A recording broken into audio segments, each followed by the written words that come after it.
Hello and welcome back, everybody. I know it's been a little while since I've actually done one of these.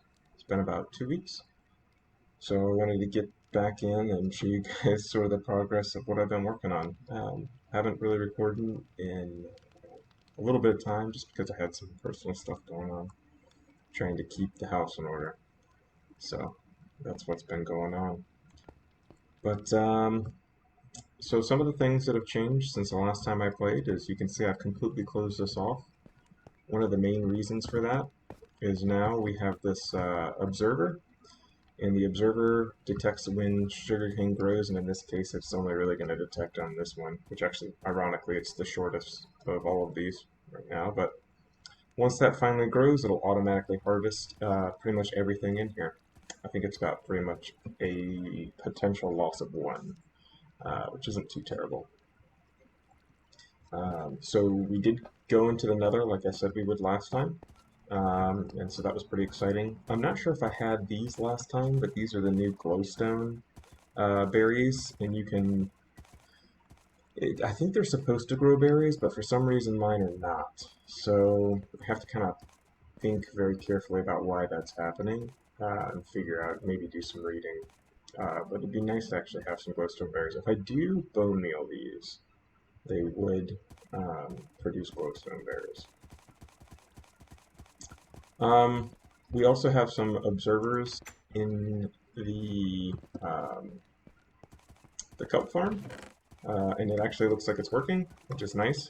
Um, so the observers actually fire and basically automatically harvest. And we also have some observers here at the pumpkins. And the interesting thing about the observer block is it just really detects a change and it sends a pulse after it detects a change. And so it's actually able to detect a change as soon as one of these plants grows a pumpkin in either direction. It detects the change and pulses for a second, which causes the pistons to fire, and it automatically harvests them. And it's actually harvested three automatically since I basically set up the observers. Excuse me one moment. All right, sorry about that. And then, of course, Cactus Farm is already automatic, and that makes the only farm that is still manual this farm for wheat and pumpkins. So it's not too bad, um, all things considered. All right. So outside, one thing that we actually can make a little bit more automatic is the harvesting of these bamboo. That's something that I probably will work on shortly. I'm not really sure. Oh, that was loud. Sounded like the kelp farm just went off again. I'm not really sure what to do with these. I think it would require a lot of pistons to actually fully automate this, and it would be a very tall building. I don't know if we should build that building in here or if we should sort of bury a piece of the building so that way it's maybe not as tall, but we should probably do something with the bamboo. Bamboo is very valuable. It's a great source of fuel if you want to use it that way, but it's also a really good source of sticks and a really good source of scaffolding. Something we'll have to think about soon in regards to the world. As you can see, uh, we've expanded the stables quite a bit. These are our new horses. This one doesn't have a name yet. This one is named Blanchy after the white horse from Warcraft, and this one, of course, Varian, who is the oldest of the horses to exist. And yeah, those are the three horses that I was able to find. Actually, need to recollect this. The last stable was one of the last things that I actually worked on. Oh, we have enough time. Nothing really has changed in the barracks. It's pretty much the exact same that it was. But we actually did venture to the other side of the Nether. So we can show that off real quick.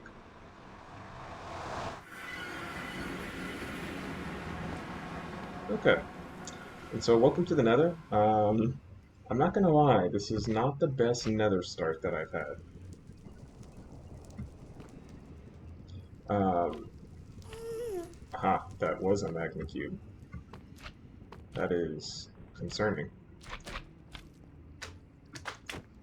But that's why we have these guys, because I can actually fight them through these little... This works out great.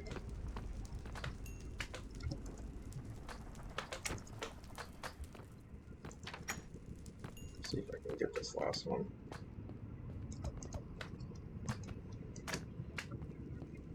Alright, so there's a gas somewhere around here. As you can see, I sort of built this up. It's semi-safe. They can drop down from above right there, which is actually where that magma cube came from. There's a gas right there. I don't actually have a ton of arrows, so I'm not going to try to pick a fight with that gas. But this is semi-safe. Oh, he just despawned. That's great. Behind this building is pretty much a straight drop into a giant magma lake, which is why it's not a great spawn. The portal spawned right on the edge of this cliff overhang, and it made life very difficult. But, you know, we made it a lot safer by constructing these walls out of pure stone, which has certainly helped out quite a bit. Alright.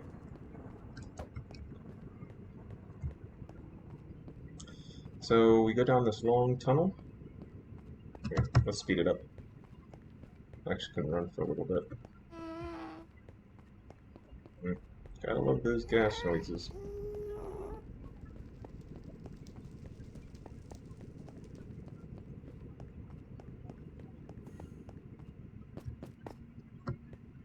Alright, and so now that we've made it to the other side, basically we've constructed this path down, and it's into this nether forest, which is a newer area. It wasn't actually it wasn't actually originally here when I was originally playing Minecraft. Looks like we got some pig hoglins. I think those are called hoglins. And there's... Oh, God. Where'd you go? Come on, buddy. Come and get some.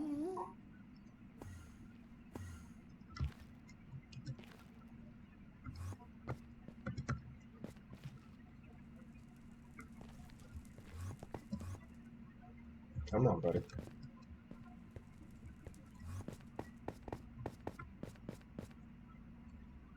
In my defense, he kind of teleported in front of my mouse. So, either way, the little hoglins over there, which is, you know, they're pretty neat, just giant pig creatures. But I haven't done too much exploring. I did cut down one of these trees. I think I'm safe. Let's see. Maybe the Enderman will come and fight. Come on, buddy. I guess he doesn't want any. But, you know, it's pretty neat to explore these new areas. The red forest that we're sitting on the side of right now is supposed to be way more dangerous than this green forest that I'm in right now. Just because of the hoglins. Apparently the hoglins are very strong. Oh my gosh. These guys really want to pick a fight with me. So yeah. Pretty fun. Can I find this? I can find this. Wow. That's pretty nifty. Yeah, still got a little bit of exploring to do in here. I haven't really explored all that much. Like I said, I didn't really have a ton of time. Just kind of got caught up with life. But this is what I worked on inside the Nether. And this is how far I've gotten into the Nether. The tunnel is pretty long. Obviously, I could do a better job at kind of decorating this tunnel. And that's one thing I will do at some point, is actually decorate the tunnel and make it look like... you know, like it's actually designed. I will build more in the initial entry portal area. More buildings. I'm going to try to secure and make it a little bit more safe for entry. I'm actually going to build an area on top of the main building where the portal's entering. As you can see, I got absolutely destroyed by gaps as I was building out this area. Just trying to make it work. Still got a little bit of work to do right here. And then, of course, this deep slate stone, it took a long time to actually gather those materials. So, eventually this will be a much safer and much more built out area. But for right now, you know, this is good enough, at least as far as the starting zone goes, for us. So let's go ahead and go back here.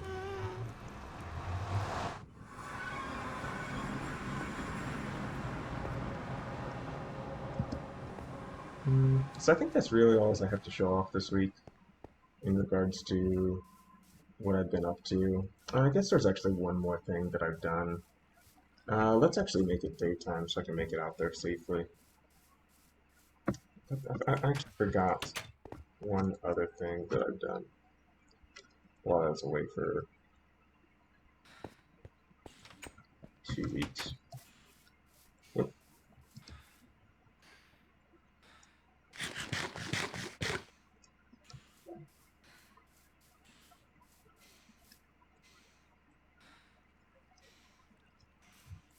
What is that noise? That was weird. Something drowned. Whatever. I'm not going to check on it right now. That was such a strange occurrence. I don't even. I do know what that was. That must have been a phantom that was flying above my head. That must have been what that was. Because that's a noise that I'm not familiar with. It must have been a phantom. I must not have slept in 3 days in Minecraft, which is when phantoms spawn. And phantoms are just basically giant bat creatures that come and knock your head off if you're not paying attention. Free steak. All right. So when I was collecting all that deep slate material, I was actually doing a fair bit of tunneling and exploring, basically down where all those slimes were at. I think probably like my very first video, where I showed off the mine.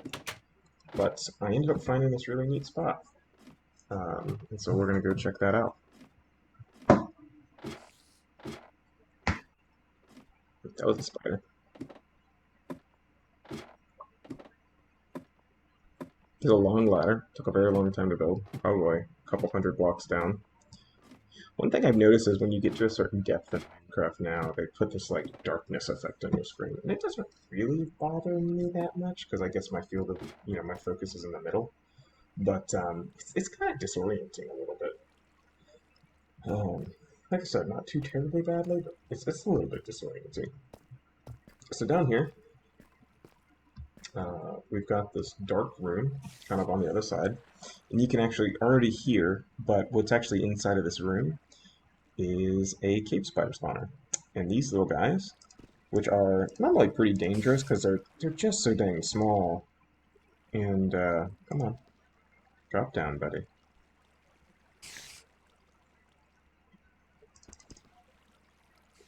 You'll come down eventually. But the cave spiders, they're normally pretty dangerous.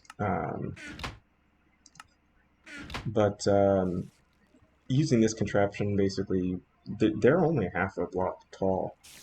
And being only half a block tall, if I didn't have these trapdoors here, they could climb right through and get to me. But this is a neat little experience farm that I built. It's great for collecting string and spider eyes. And I just kind of found this while I was collecting deep slate.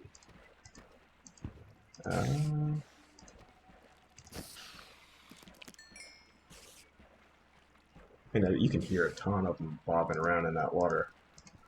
But it just kind of pushes them this way, so that way we can just basically collect the string, get some experience. It's an easy way to get experience at really only the cost of a stone sword.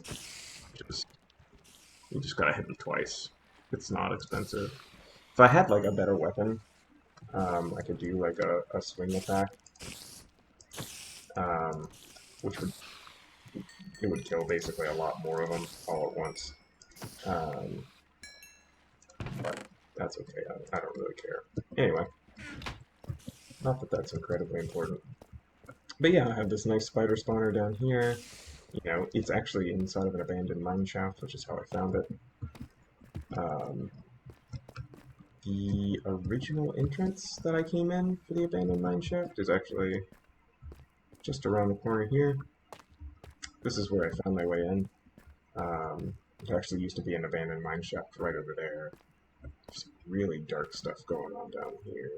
Usually there's monsters and stuff spawning, but I think I got this spider still kind of in spawnable chunks. But yeah, I mean, it's nice. The spider spawner makes things very useful to have this, or really to find this. It makes things pretty good. Uh, the hardest part about the last couple weeks in regards to building was finding all of the wood to build these ladders back out. And honestly, um, I started breaking down lots of the,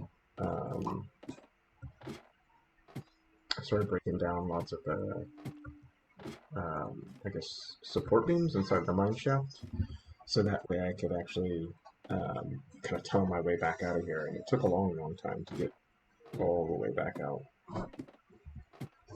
Um, but you know, eventually we did get all the way back out. Built this little small hut entrance. It's plenty of coal around too, which I should probably get at some point, but it's not terribly important. And that's it. Yeah, that's what I've been up to for the last 2 weeks in Minecraft. Um, so looking forward to working on some more Nether stuff. Came up with some really cool ideas that I using honey, um, but I haven't found any. I think I do know where some bees are. I don't know how bees work yet. Bees are something that's like completely foreign to me. And before I really do that, I want to spend some more time and build out the rest of this area before I kind of move on. We already know where your village is, which is pretty useful. Um, we've got some fully automatic farms now, which makes things, a lot easier. So now that we have access to the Nether, things are going to start getting a little bit easier. We've got kind of a safe foothold in the Nether, but not, it could be safer, but we have a safe spot to walk in, not get blown up by gas. We have a safe portal that's not going to get turned off on us, which is is a lot based off of where that spawns. So, but yeah, that's really it for this week. Thanks for checking it out.